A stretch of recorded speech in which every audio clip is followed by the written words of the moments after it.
چھوٹی چھوٹی باتیں بتانا ہر ایک کی ضروری ہوتا ہے. تو باپ کی ذمہ داری ہے کہ اپنا تعلق مسجد سے جوڑے, لڑکوں کو اپنے ساتھ مسجد میں لے جائیں اور مسجد کے اعمال سے بچوں کو جوڑ کر ان کی تربیت کریں. مسجد میں مشورے ہوتے ہیں, تعلیم ہوتی ہے, مکتب کا نظام چلتا ہے, لا کے بٹھانا. جس اہتمام سے بچوں کو ہم اسکول میں بھیجتے ہیں اس سے کئی گنا اہتمام بچوں کو مکتب میں بھیجنے کو ہونا چاہیے.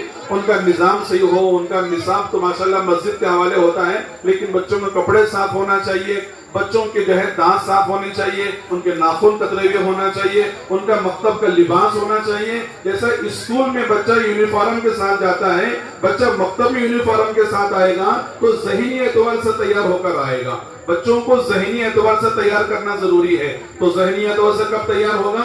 جب مکتب کا لباس پہنے گا تو وہ پہنتے ہی اس کی زبان سے بسم اللہ نکلتا رہے گا, سلام نکلتا رہے گا, دعا نکلتے رہے گی, کھانے پینے کے آداب بولتا رہے گا. جیسی بچے اسکول کا یونیفارم پہنتا ہے تو اسکول کی فکریں اس کے اوپر غالب آ جاتی ہیں. ایسا بچے پر کسی بھی چیز کو لانا ہے تو اس کا غلبہ ہونا ضروری ہے. وہ غلبہ ہوتا ہے ظاہری اوپر کے لباس کے ذریعے سے. تو لہذا ماں باپ کی ذمہ داری کہ بچوں کو لا کر مکتب میں چھوڑے. بچہ ہمارا تعلیم میں چھٹی کرنے والا نہ ہو, ورنہ ایک دن کو چھٹی کرے گا تو 40 دن سبق کی برکت ختم ہو جاتی ہے. تو باپ کی ذمہ داری یہ ہے کہ بچے کے اندر جو ہے گھروں کے اندر ماحول قیام کرے. گھر میں قرآن کی تعلیم کا نظام ہو, حدیث کی تعلیم کا نظام ہو, اللہ کی صفات اور نبی کی زندگی سنتوں کا مذاکرہ گھر کے اندر روزانہ اس کے بیان ہو رہے ہوں. اللہ کے نبی صلی اللہ علیہ وسلم کے گھر میں ام سلمہ حافظ قرآن بنی, عائشہ حافظ قرآن بنی. کہاں سے بنی؟